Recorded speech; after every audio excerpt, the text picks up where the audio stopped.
Guglielmo Marconi is the father of radio. He didn't really invent it. He got much more credit than he deserves, but whatever. Guglielmo Marconi was the father of radio. He was a hero on the scale that the nation of Italy hadn't seen since the Renaissance. I have a postcard that I found in my grandfather's attic after he died. It has a picture of Marconi on the front and a message in Italian on the back, encouraging immigrants like my grandfather's family to express their pride in their countrymen by investing in the Marconi Company.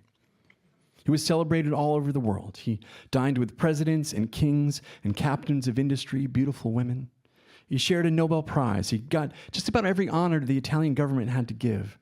Benito Mussolini was the best man at his second wedding, which I'm sure felt like a good idea at the time.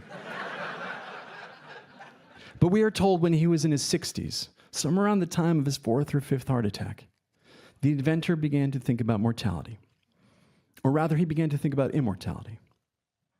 Marconi became convinced that sound never dies, that sound waves once emitted from a radio, from the vibrating strings of a Stradivarius, from whispering lovers, or a baby discovering how to make a ba or ga sound for the very first time, lived on forever, flowing permanently but growing weaker and weaker with each moment. He just hadn't managed yet to build a radio powerful enough to tune in the signal. And this wasn't entirely foolish. One of the things that had made Marconi famous was the sinking of the Titanic. 705 people were rescued from the icy water after radio men on nearby ships heard its wireless distress signal. Newspapers around the world credited Marconi as those passengers' savior. One of those radio men, working the night shift on a Russian steamer, heard a signal through his headphones more than an hour and a half after it was sent. This was a physical anomaly, just atmospheric conditions or whatnot. But here was Marconi near the end of his life, growing weaker and weaker with each heart attack, dreaming of a device that would let him hear those lost sounds, that would let him tap into these eternal frequencies. He would tell people that if he got it right, he would be able to hear Jesus of Nazareth giving the Sermon on the Mount. He would be able to hear everything that had ever been said.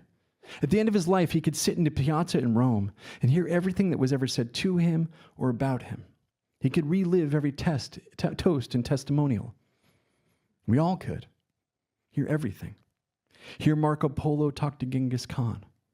Hear Shakespeare give an actor a line reading. Hear my grandmother introduce herself to my grandfather at a nightclub in Rhode Island. Hear someone tell you they love you the first time they told you they loved you. Hear everything forever. Thank you, guys.